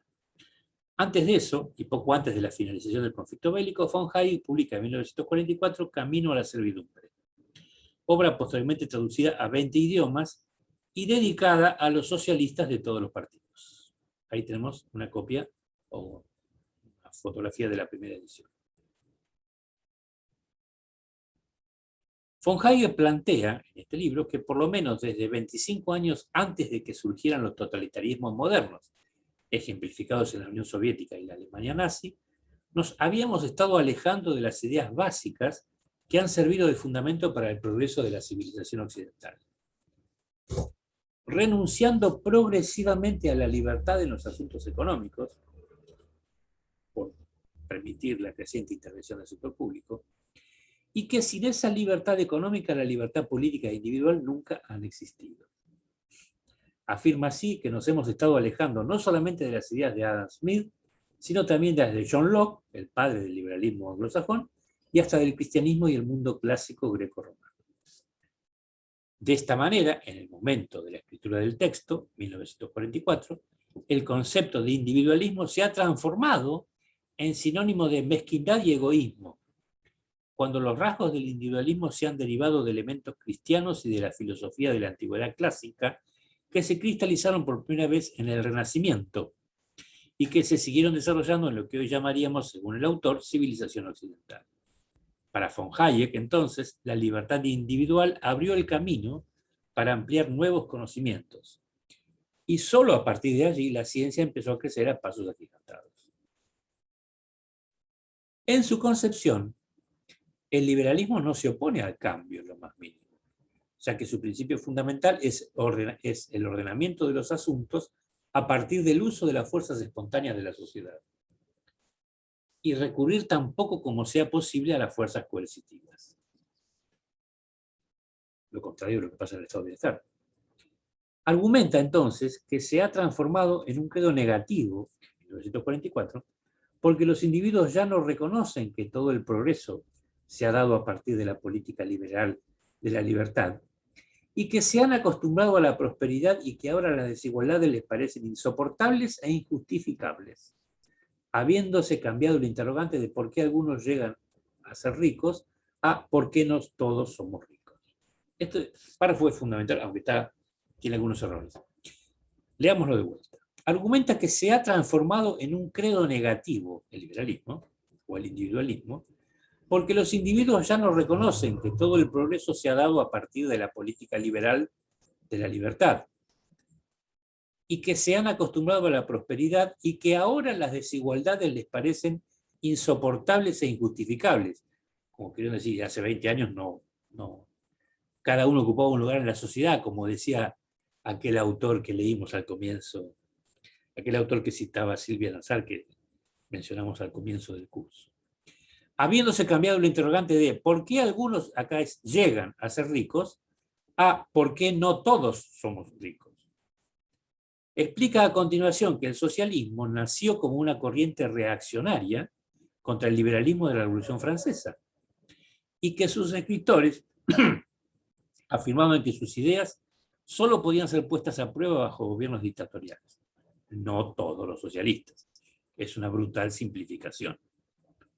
Según su opinión, lo único que tienen en común la democracia y el socialismo es la palabra igualdad.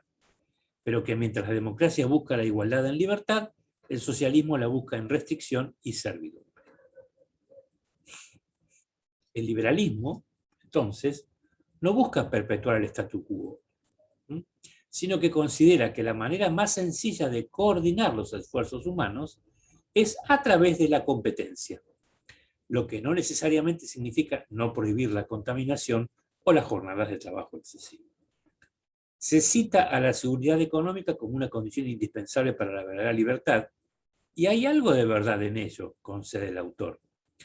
Pero hay una seguridad limitada y otra ilimitada. La primera trata de garantizar una protección mínima contra circunstancias adversas e imprevisibles, y es bueno entonces tratar de organizar un sistema de seguridad social, así como tratar las fluctuaciones económicas. Pero, siempre que hay un pero en una oración, uno tiene que ponerse alerta. Tratar de garantizar contra la disminución de los ingresos que constituyen las durezas implícitas del sistema competitivo, tiene que contribuir a afectar a la libertad individual. Aquí está, digamos, cuestionando esta idea de una seguridad ilimitada. En todo caso, no le hubiera gustado el lema laborista, más allá de que el lema laborista es del año 45 y no del 44. La tesis central de esta obra es que todas las sociedades colectivistas, desde el nacionalsocialismo de Hitler al comunismo soviético, conducen lógica e inevitablemente a la tiranía. Señala asimismo, y esto es una simplificación también brutal, que el nazismo solo cambia del comunismo la lucha de clases por la de razas. Argumenta que dentro de cada sistema de economía planificada y centralizada, la distribución y la asignación de todos los recursos recae sobre un pequeño grupo de personas, que es incapaz de procesar toda la información necesaria para una apropiada distribución de los recursos y bienes a disposición de la planificación central. Este argumento lo va a repetir hasta su muerte, digamos. Cualquier intento planificador está condenado ab initio, digamos, al fracaso, porque es imposible obtener el 100% de la información de todos los agentes económicos. Señala también que los precios de mercado son los transmisores de cantidad de información económica dispersa y servirían para compartir y sincronizar muchos conocimientos personales. Por lo tanto, intentar manipular el mercado conlleva un problema de falta de información, y creo que este párrafo está repetido. El desacuerdo respecto a cualquier planificación económica llevaría inevitablemente a la necesidad de coacción para conseguir el resultado. Decía entonces que los que llegasen al poder serían los que estuvieran dispuestos a tomar medidas basadas en la idea de que el fin justifica los medios. Es entonces que el fallo en la planificación centralizada sería percibido por el público como falta de poder por parte del Estado para accionar, lo cual llevaría al público en su interpretación a otorgarle más poder a fin de que el Estado le brinde protección y seguridad, perdiendo así más libertad, y el país sería conducido a un completo totalitarismo. Esto me parece un disparate, digamos, ¿no? Pensarlo en estos términos. Aquí hay una edición moderna en español de Camino a la servidumbre, con cadenas. Entonces, este camino de servidumbre, marcado inadvertidamente por la planificación centralizada y el desmantelamiento del sistema de libre comercio, termina con la destrucción de toda libertad individual, tanto económica como personal. Es importante mencionar que von Hayek no estaba en contra de la intervención estatal en asuntos que no se pueden dejar al mecanismo de mercado, como la contaminación, la construcción de caminos y la provisión de servicios de salud y educación. Esto después va a cambiar. Bueno, el plan de la obra esos son todos los capítulos.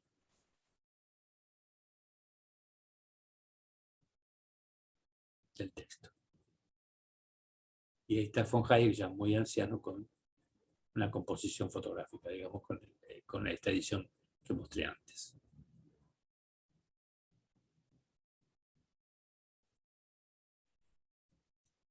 Otras opiniones. Afirman Eckel Univert que von Hayek completó su investigación sobre la teoría monetaria y la teoría del ciclo económico en los años 30, en una época en que la macroeconomía keynesiana era dominante. Con el tiempo, su teoría monetaria fue eclipsada por la llamada revolución keynesiana. Foto del libro de Eckel Univert. En tiempos más recientes, tengan en cuenta que esto fue escrito en 1991, von Hayek ha dirigido su atención a otros temas analíticos importantes, especialmente el papel de la información en la actividad económica. Esta última contribución ha demostrado poseer una mayor supervivencia que la primera, o sea, que la teoría del ciclo, y este ha sido oportuno en la anticipación del resurgimiento y reformulación de las teorías contemporáneas de la competencia. Añaden, pues, estos autores que sus esfuerzos pioneros han tenido una influencia importante en el desarrollo del pensamiento económico contemporáneo.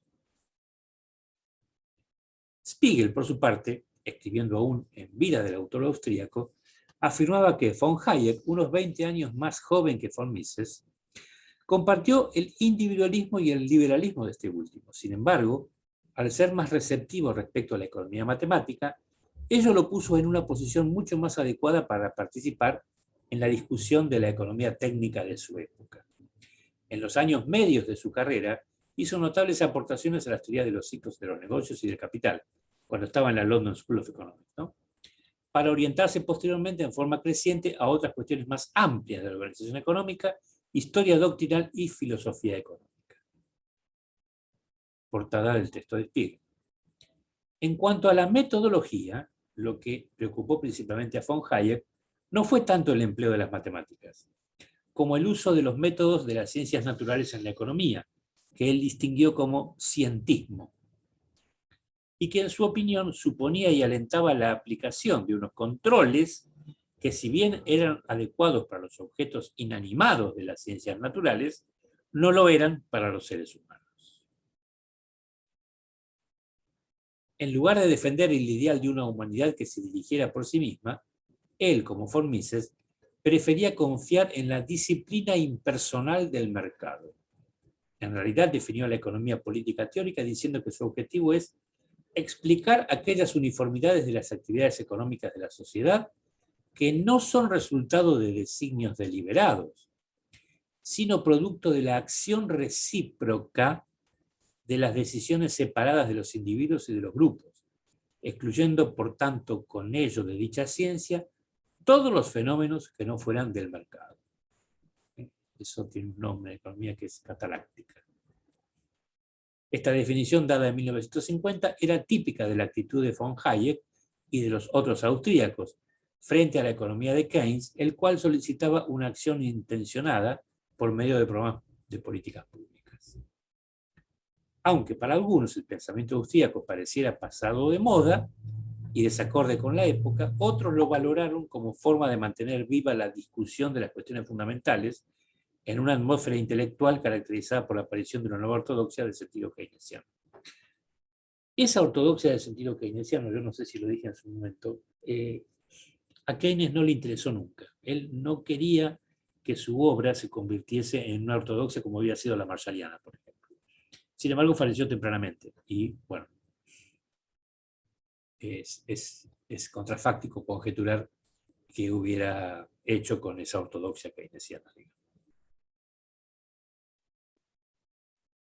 En su texto de 2010, el autor francés Passet sostiene que von Hayek tiene el mérito de haber sido prácticamente el único economista que anuncia en febrero de 1929 la inminencia de la crisis que algunos meses más tarde partiría de Estados Unidos y asolaría al mundo. ¡Wow! La impresión producida por esta profecía realizada conduce a Lionel Robbins en 1931 a invitarlo a la London School.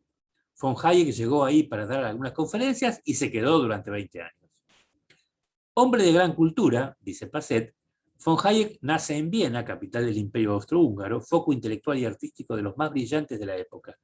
Provenía de una familia acomodada, abierta a todos los campos del pensamiento científico. Era primo del filósofo Ludwig Wittgenstein y se jactaba de haber sido uno de los primeros lectores, junto con Keynes y Bertrand Russell, de su libro Tractatus Lógico-Philosophicus. Ludwig Wittgenstein, que después se fue a Inglaterra, 2 años mayor que Hayek, también era de una familia de origen judío, aunque eran judíos conversos. Y bueno, obviamente después de la guerra se hizo amigo de Keynes y de Russell.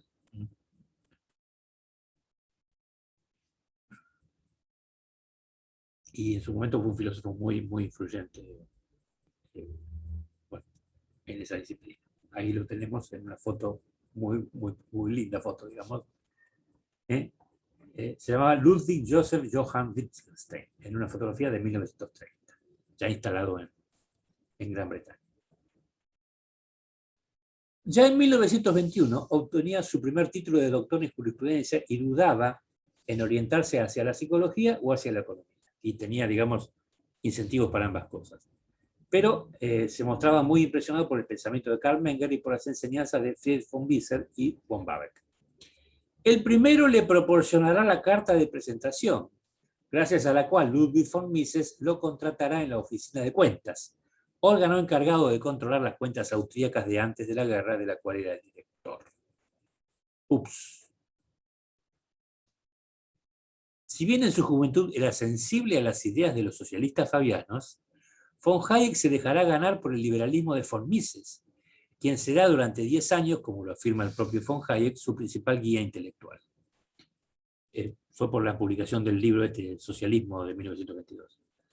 Después de obtener en 1923 su segundo doctorado en las teorías del valor, efectuará una estadía de 18 meses en los Estados Unidos, contando con cartas de recomendación de Schumpeter, de donde regresará convencido del rol fundamental de la moneda en los fenómenos coyunturales. Cree en el orden espontáneo, pero no desdeña sendas cartas de recomendación, digamos. Al igual que Keynes, se interesaba por el arte y mostraba gran predilección por el teatro. Solía salir con su adversario y amigo en búsqueda de libros antiguos. Ambos compraban libros antiguos. Keynes se orientaba a hacer textos del siglo XVIII.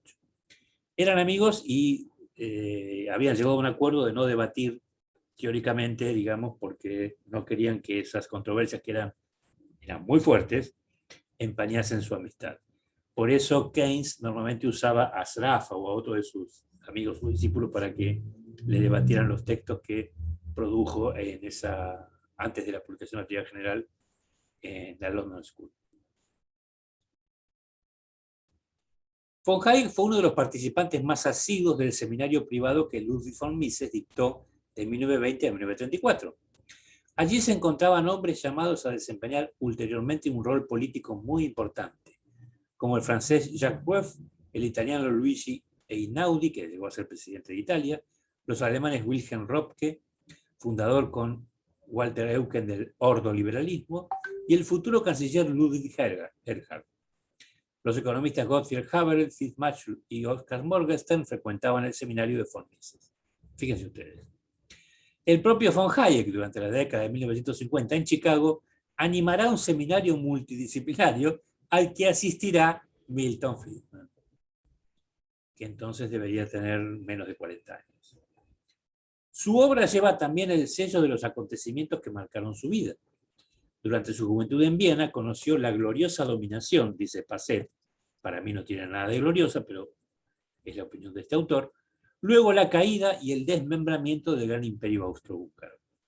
En 1917 participó de la Primera Guerra Mundial en el frente italiano. Esta experiencia, que lo llevó a plantearse cuáles eran las causas que producían semejantes cataclismos, fue la que lo orientó definitivamente hacia las ciencias sociales y le inspiró un odio definitivo por los ideales nacionalistas responsables de los horrores que había presenciado. Luego de la guerra vivió la hiperinflación de 1921-22 en Austria, que arrastraría a la ruina a la clase media a la que pertenecía su familia. Observó los estragos de la crisis de 1929, que había predicho, las revueltas y los conflictos, el inexorable ascenso de las fuerzas fascistas en su país hasta el Anschluss de 1938, la anexión, ¿no?, de Austria al Tercer Reich. Para intentar comprender a von Hayek, hay que tener presente la idea de que primero fue un exiliado, expulsado de su país por la más despreciable de las dictaduras. Aunque después de haberse naturalizado en 1978 se expresara como un ciudadano británico de pleno derecho, el regreso definitivo cerca de su tierra natal en 1969 prueba que había sufrido mucho por ese alejamiento. Es evidente que los acontecimientos que afectaron a su país le produjeron una herida muy profunda. Su aversión a toda forma de totalitarismo y nacionalismo, su entusiasmo por demostrar la superioridad de las regulaciones espontáneas, su apología de la libertad, su alergia, dice Passet, teñida con un toque de condescendencia elitista contra las organizaciones populares de masas, la aversión contra cualquier manipulación monetaria, etc. Y aquí está la portada de su libro, La fatal arrogancia, los errores del socialismo, publicado casi junto con la caída del muro. Acá en este texto dice cosas muy reprochables, como que el mero hecho de haber nacido no asegura o garantiza necesariamente el derecho a la vida, que era uno de los principios del liberalismo. Por eso cuando a mí los neoliberales me dicen que son liberales, yo se lo cuestiono. Liberalismo y neoliberalismo no son la misma cosa. Primero conoció el periodo glorioso de la Escuela de Viena, cuya declinación era anunciada en 1926 por este texto de Keynes, The End of Laissez-faire. Luego, pese a sus esfuerzos y sus luchas, el irresistible ascenso de este último, es decir, de Keynes, cuyo pensamiento se impondría hasta principios de los años 70. Por último, desde ese momento, el declive de este y el reino soberano de una nueva ortodoxia, que reemplaza la ortodoxia keynesiana, llamada neoliberal, cuyos adeptos lo celebrarán como un profeta. Había anunciado la crisis de 1929. Había anunciado el derrumbe del sistema soviético y había anunciado el fracaso del sistema keynesiano. Murió en la convicción de que la historia le había dado la razón. Sin embargo, dice Passet, no vivió lo suficiente para presenciar la caída de esta nueva ortodoxia, también incapaz de superar la terrible crisis mundial de la que son responsables sus propias contradicciones. Del encuentro entre la cultura y las pruebas brotará el contraste de un enfoque evolucionista ampliamente abierto sobre el movimiento de la vida, prolongado por una economía replegada sobre el individuo y hermética a toda apertura social. aquí está describiendo las propuestas hayekianas, digamos. Gracias al milagro de una excepcional inteligencia, el pasaje de una a otra se hará bajo una apariencia de rigor y continuidad. O sea que Passet le está negando estas dos cualidades a la obra hayekiana. Después de analizar minuciosamente las características del orden espontáneo y sus consecuencias para la sociedad moderna, Passet le dedica como 20 páginas a esto. Passet menciona que detrás de esa moderación se perfila otro discurso que desemboca en un verdadero desmembramiento del Estado, amenazado en sus prerrogativas más fundamentales. Entre tales prerrogativas está el monopolio de la emisión de moneda. La moneda para von Hayek, como para Keynes, vinculada al tiempo y a las anticipaciones, no es neutra. Ya lo hemos visto, no era neutra para la escuela austríaca. Precisamente porque no es neutra, el monopolio del cual goza el Estado le confiere un poder desmesurado. Puesto que la historia ha demostrado su tendencia a sucumbir a la facilidad de las emisiones, von Hayek prefiere volcarse inicialmente al patrón oro, como von Mises.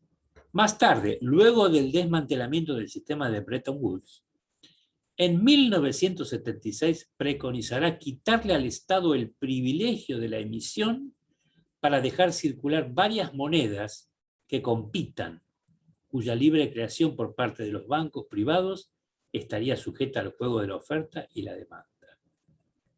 Esta es la portada del texto de Passet.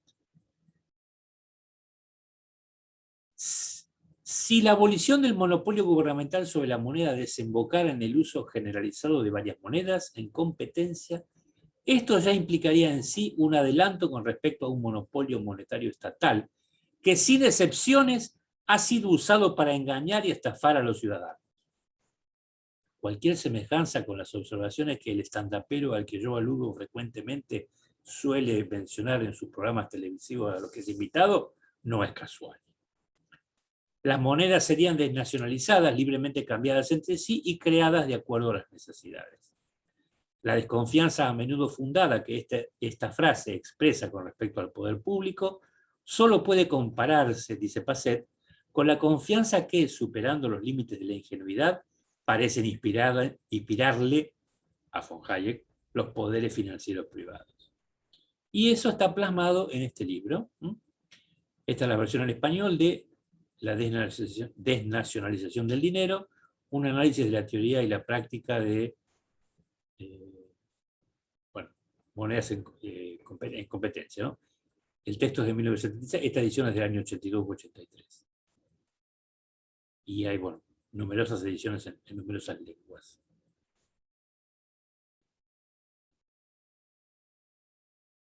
Por último, Landert y Colander afirman que von Hayek argumenta que el equilibrio es una situación en la cual todos los planes de los agentes están sincronizados.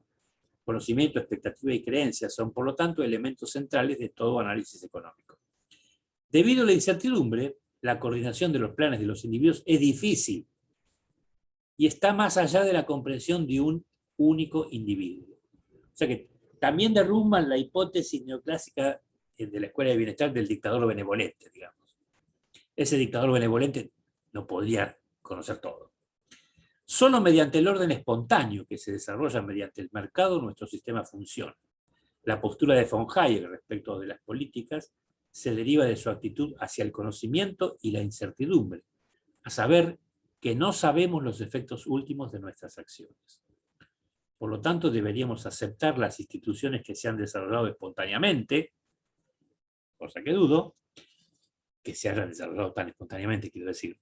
En particular el mercado, el cual soluciona nuestros problemas económicos mucho más eficiente y efectivamente de lo que lo hacen los procesos políticos. Aunque muchos economistas de la corriente principal parecen estar dispuestos a conceder a los austríacos su aceptación de las instituciones existentes y la creencia en la importancia de la incertidumbre, la cual dificulta el modelo formal y el trabajo empírico, obvio, argumentan que los austríacos, 1, enfatizan excesivamente estas dificultades, 2, no han desarrollado una alternativa aceptable, y 3, han permitido que juicios de valor entren furtivamente dicen Landert y Colander, yo no creo que sea tan furtivamente, en su análisis heurístico. Y aquí lo tenemos a von Hayek cuando recibe el mal llamado Premio Nobel de Economía en 1974. Y está en Su Majestad, el rey de Suecia, que no sé cómo se llamará. Bueno. Bibliografía general, todos estos tipos. ¿Sí? De profundización, bueno, el diálogo de la entrevista que le hace Pisano Salazar, está en internet. Les diría que la lean porque no tiene desperdicio. Y dos de los capítulos de Vergara Esteves, que es un texto de Claxo que también está en internet, son una crítica, obviamente, a la concepción de mercado y a lo que se llama el reduccionismo económico, digamos, de Hayek, ¿no? Coincide en ese sentido el autor chileno Vergara Esteves. Y usé estos 4 trabajos de estudiantes de otros años también para esta presentación.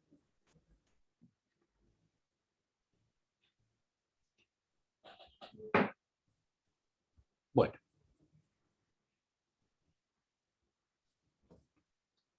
Hemos terminado casi en tiempo. Voy a interrumpir la grabación.